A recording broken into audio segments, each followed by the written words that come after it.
Thank you so much for joining us for this conference titled For Whom Do We Read? And it's a conference presented by the Economies of Aesthetics initiative, an initiative that I direct here at the Kogut Institute for the Humanities. So first of all, well, it's a great pleasure to welcome you all. And I want to thank warmly our speakers, all the speakers who have accepted my invitation. Thank you wholeheartedly. I also want to express my deep gratitude to the Kogut Institute for the Humanities for the always generous support and incredibly smooth organization. I would like to take a little time for an introduction, more or less 30 minutes. And after that, each of our speakers will have an hour at their disposal. Basically, that's the format of the conference, an hour for their talk and for questions. So basically, you're free to dispose of this hour as you wish. Then we'll take a break at 4:30. There will be coffee and refreshments served. And after the last talk of the day, we'll have a reception at 6, I believe, here in the entry hall.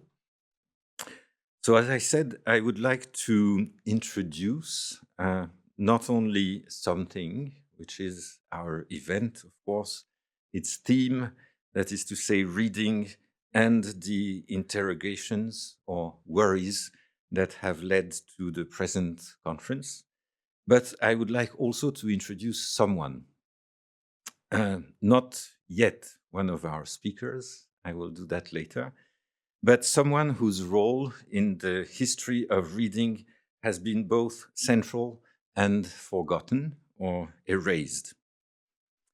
And so I would like to start by giving a name to the one I'm about to introduce.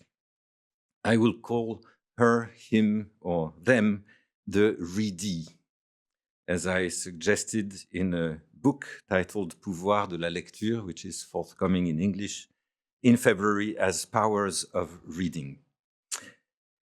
And even though this name, Readee, hasn't yet been honored with an entry in the Oxford English Dictionary, it's not exactly a new name. The earliest occurrence I found, but there might be others, is in the biography of American historian and Hispanist William Hickling Prescott, who suffered from serious vision problems and was forced to appeal to a reader in order to be able to read, that is to say, to listen to someone reading for him, the documents that he needed for his research on the history of Spain.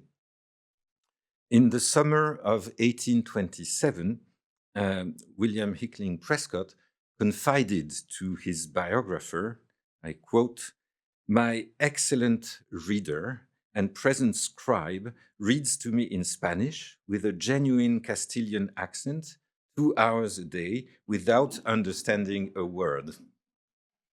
And he added, "Which would you rather be, reader or readee?" And as you can see, the word readee is in italics to signal that it is a lexical invention. More recently, readee has been used in the lexicon of tarot reading to designate the person to whom the cards are being interpreted.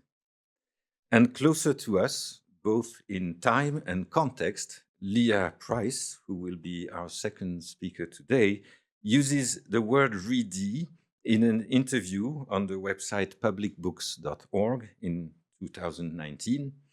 When asked about books for children, she has this wonderful remark, I quote, "I'm always surprised that although my kid isn't old enough to read, he's already laying down navigational rules. One is that we have to start all over at the beginning if we get interrupted. He insists on turning the pages so that the readee sets the pace for the reader." End of quote. So these rare occurrences notwithstanding, we can confidently say that throughout the history of reading in the West, readees didn't have a name, though their role or agency was clearly distinguished from the activity of the reader. In 1552, in the dedication of the fourth book of Gargantua and Pantagruel, Rabelais recalls, I quote, that our late King Francois of eternal memory, Francois I, who died 5 years earlier, had, I quote, listened to a clear reading of the author's books, Rabelais' books, read by the eloquent voice of the most learned and faithful anagnost of this kingdom. Rabelais uses the word anagnost, inherited from Greco-Roman antiquity.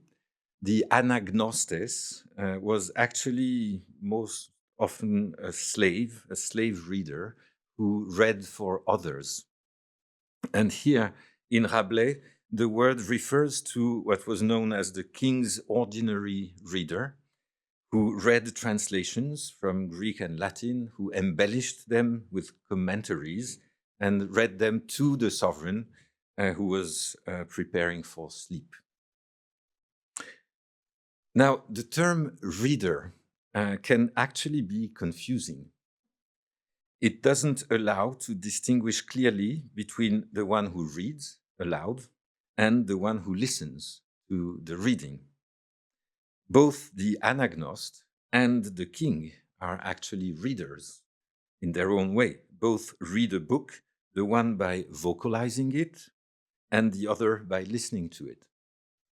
Therefore, using the ancient and obsolete name anagnost, as Rabelais does, that is to say, specifying the role of the one who reads aloud, calls for, symmetrically, if you wish, for a specific name for the addressee, for the one who receives the reading, that is to say, the readee.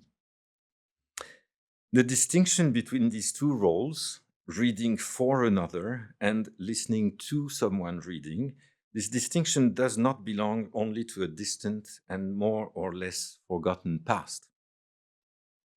Closer to us, in the second half of the 19th century, cigar factories in Cuba had lectores, 19th century anagnosts, if you wish, who were generally paid by the cigar workers to read for them while they made the cigars.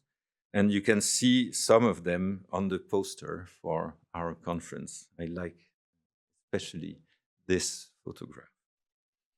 In a remarkable monograph dedicated to these lectores, as they were called, Araceli Tinajero conducted interviews with the last representatives of this beautiful tradition in the early 21st century.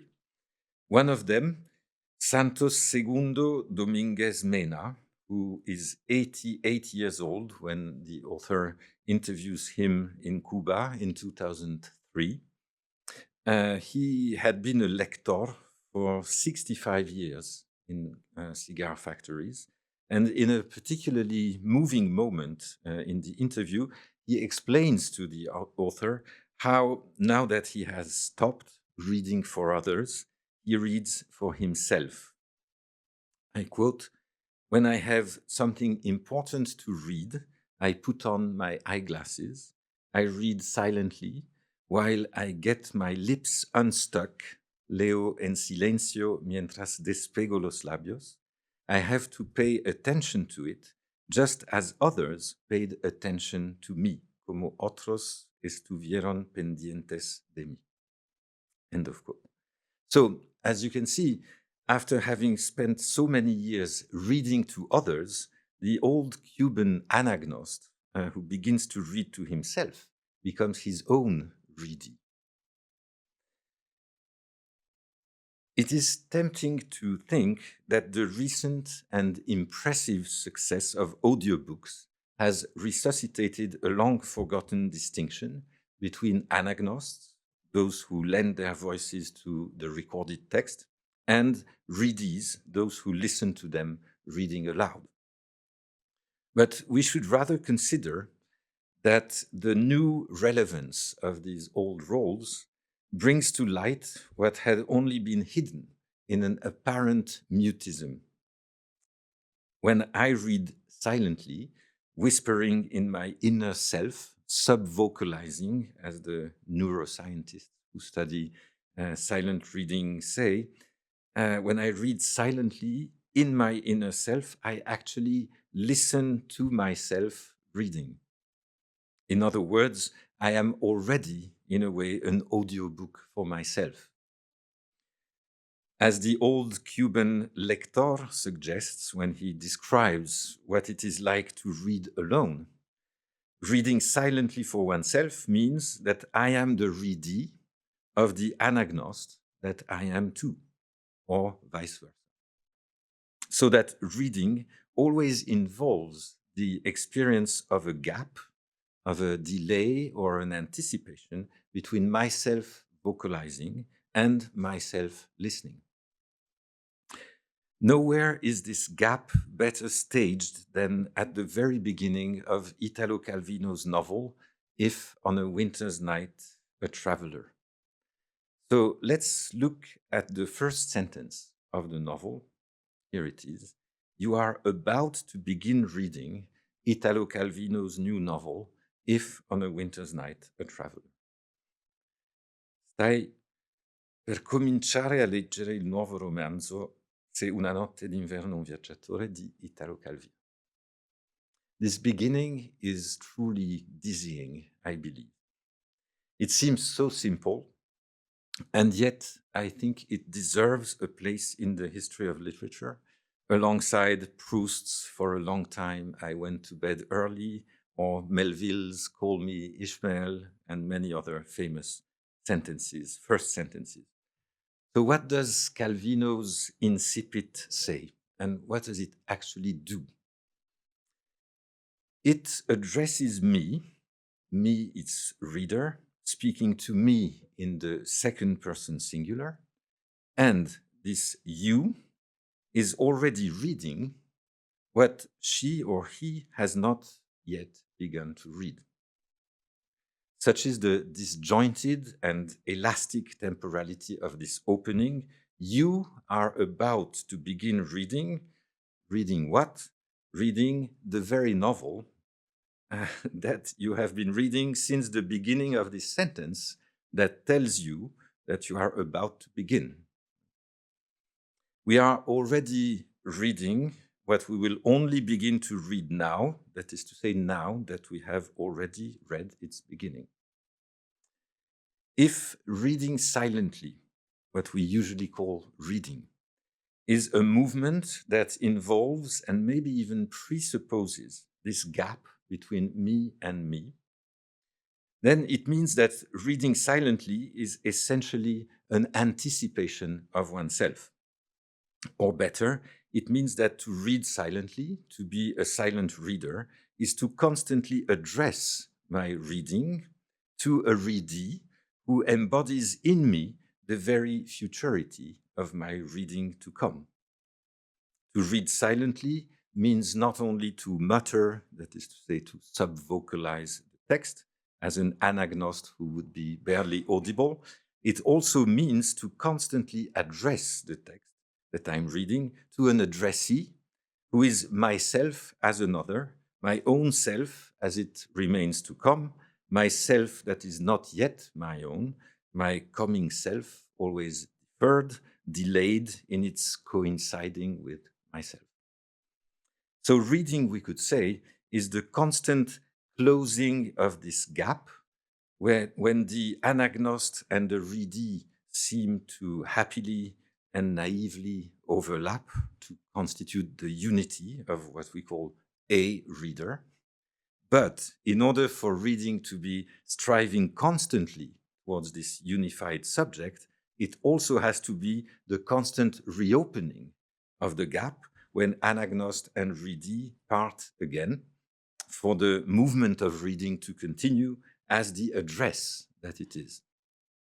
In this sense, Readee would be the name for the vector that drives reading ahead of itself. Or to put it differently, Readee would be the agency that accounts for the futurity of a reading that has to both precede itself and also, hence, lag behind itself. Let us look briefly also at what follows Calvino's extraordinary incipit. You are about to begin reading Italo Calvino's new novel, If on a Winter's Night a Traveler, and what follows is a double imperative: relax, concentrate. So what does this double imperative that comes after the first sentence say? What are these two commands? Relax, rilassati, and concentrate, raccogliti. The first imperative, rilassati, gestures towards what we could call the diastolic phase of reading, in which the reading self moves away from itself. Relax would literally mean loosen your reading self, let it get ahead of itself, let it dilate, expand like an elastic band, like a rubber strip.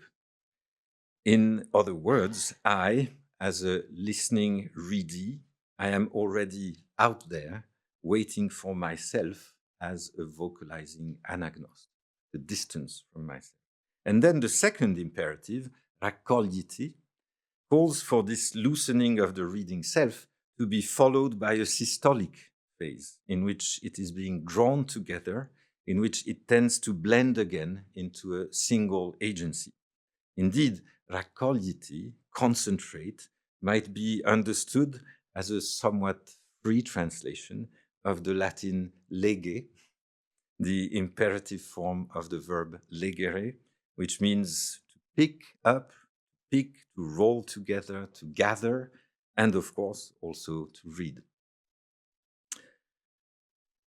So were reading to obey one-sidedly one of these contradictory imperatives, relax or concentrate, it would stop either by dilating the reading self to the point where it would lose any relation to itself, or by tightening it to the point where it would only be a compact nucleus, unable to open up towards any anticipation.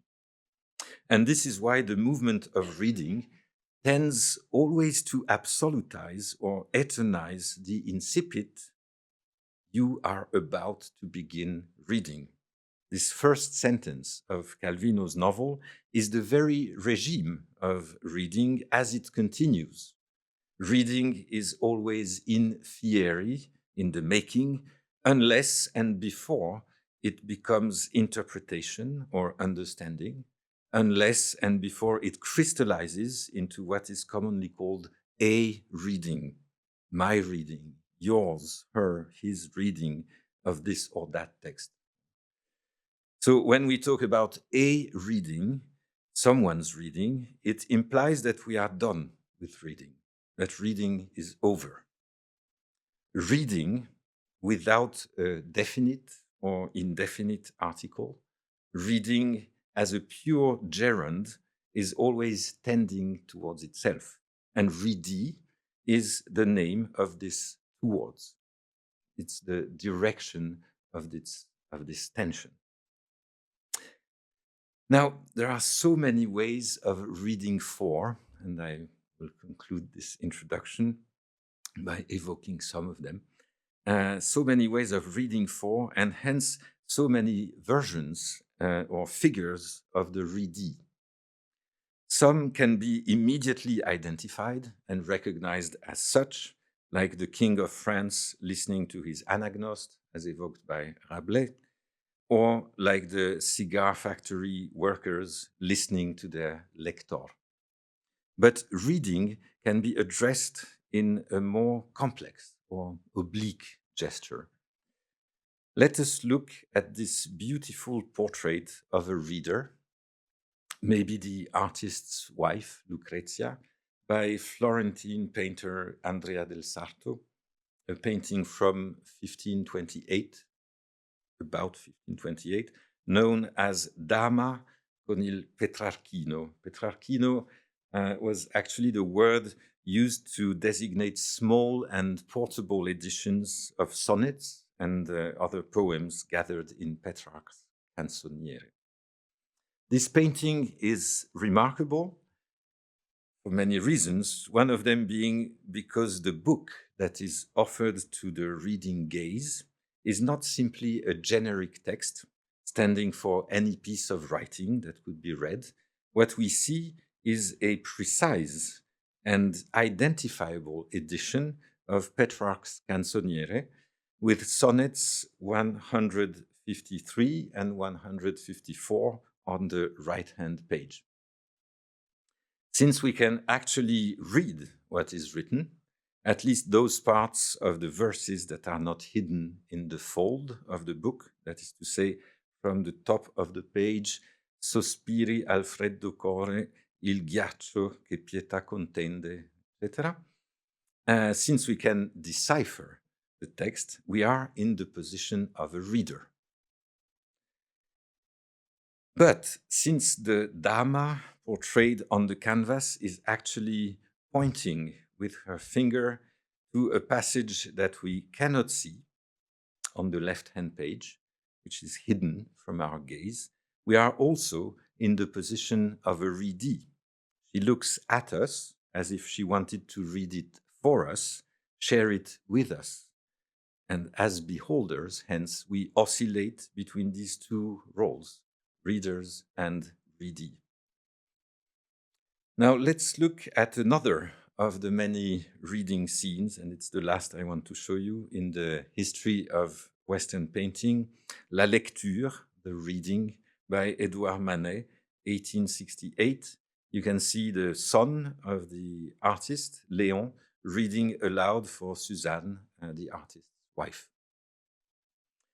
This is clearly the portrait of a readee. The reader, Léon, is in the background, and the book he holds in his hand is illegible for us. But if it's true that we are watching a readee, listening to someone reading, what is actually our position or our role in this scene? We could be readees too, since we are clearly included in the audience of the reading. We are within its acoustic range or sphere, within this sonic envelope that is almost materialized in the vibrating white masses of fabric. We are situated as if we were listening to, hardly more distant than Suzanne from the reading voice of her son. Actually, we occupy a position that is symmetrical to the half-opened window along the axis, perpendicular to the canvas. We are listening to the reading as someone who would overhear it from the outside, from an opening, through an opening. So we are readees, but we are not simply readees like Suzanne. We also listen into a scene where we haven't been invited. We listen in stealthily, surreptitiously. We overhear. And again, we are, I would suggest, oscillating between two positions. We are both readees and, in a way, derivative readees, overhearers. Maybe if I can suggest a word, over-readees, in a way. So, to conclude this introduction, let me just say this very briefly. Once we acknowledge the presence and agency of the readee within the reading scene, and we know now that there have been readees everywhere, we just didn't really pay attention. Once we recognize the readee's structural role, right? There is no reading without a reader, of course, but I would say that there is no reading without a readee either. Well, we will probably find that there is always one readee more than we imagine. an over-readee, if you wish, hiding somewhere. For the addressees of a reading are actually innumerable, and their derivative circle cannot be closed. After all, if Readee, as I suggested, is another name for the futurity of reading, for the future inscribed in the gerund reading, then we should expect, maybe without any precise expectation, that there is always one more Readee. Thank you.